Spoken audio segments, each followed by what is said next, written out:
15 वर्षों का इतिहास और कोई एक दिन कोई दुर्भाग्यवश ऐसी घटना हो गई, दोनों का आप तुलना नहीं कर सकते हैं। पर जिसने भी अगर कुछ इस प्रकार के गैर कानूनी काम किए हैं, दुर्भाग्यपूर्ण है।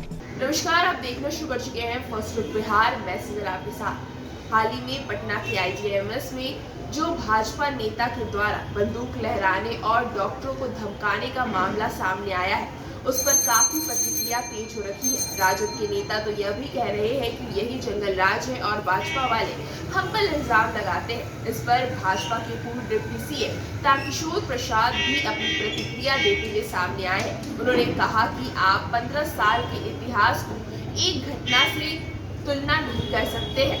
और क्या कुछ कह रहे हैं तारकिशोर प्रसाद, पहले आप सुनिए। देखिए, वो किनके करीबी हैं वो बहुत मायने नहीं रखता है। जिस प्रकार के आरोप होंगे उसके अनुसार जो संबंधित निदेशालय है, प्रवर्तन निदेशालय है, वो अपना काम करती है, तो अपना काम कर रही है। इसमें कोई राजनीतिक दृष्टि देखने की आवश्यकता नहीं है। IGMS में कल हंगामा किया गया है परिजनों के द्वारा। एक महिला की मृत्यु के बाद रिवाल्वर लहराया गया है और आज IGMS के डॉक्टर हड़ताल पे है, OPD नहीं कर रहे हैं। नहीं, निश्चित तौर पर जिसने भी अगर कुछ इस प्रकार के गैर कानूनी काम किए हैं, दुर्भाग्यपूर्ण है।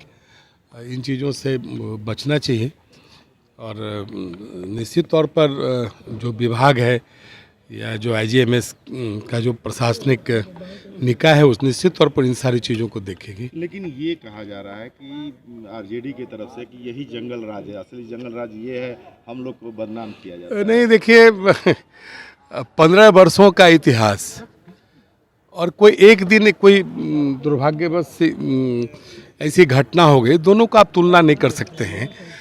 जो राष्ट्रीय जनता दल का 15 वर्षों का जो शासन का ट्रैक रहा है, उसको पूरे उस परिदृश्य में देखना पड़ेगा और पूरा उसका राज्य पर क्या इम्पैक्ट पड़ा उस शासन का, और उसको सिर्फ इस एक घटना से तुलना करना मुझे लगता है कि दिल बहलाने के लिए गालिब ख्याल अच्छा है। जैसा कि आपने सुना किस तरह से तारकिशोर प्रसाद गजली अंदाज में कहते नजर आ रहे हैं कि दिल बहलाने के लिए गालिब ख्याल अच्छा है। कि 15 साल के इतिहास को आप एक घटना से कंपेयर करके ये बात कह रहे हैं कि जंगल राज वापस आ गया है। उन्होंने जो RJD विधायक के घर पर ED और CBI की छापेमारी हो रही है, उसको लेकर भी कहा है कि यह एक कानूनी प्रक्रिया है, जिस पर जो आरोप लगा है उस हिसाब से प्रक्रिया का पालन किया जा रहा है। इसे राजनीतिक पहलू से देखने की कोई आवश्यकता नहीं है। जैसा कि आपने सुना किस तरह से भाजपा के नेता तारकिशोर प्रसाद अपने अंदाज में राजद के नेताओं को जवाब देते सामने आए हैं। तो इस खबर में बस इतना ही, और खबरों के लिए बने रहिए हमारे साथ। हमारे Facebook चैनल को लाइक कीजिए, हमारे YouTube चैनल को सब्सक्राइब कीजिए। धन्यवाद।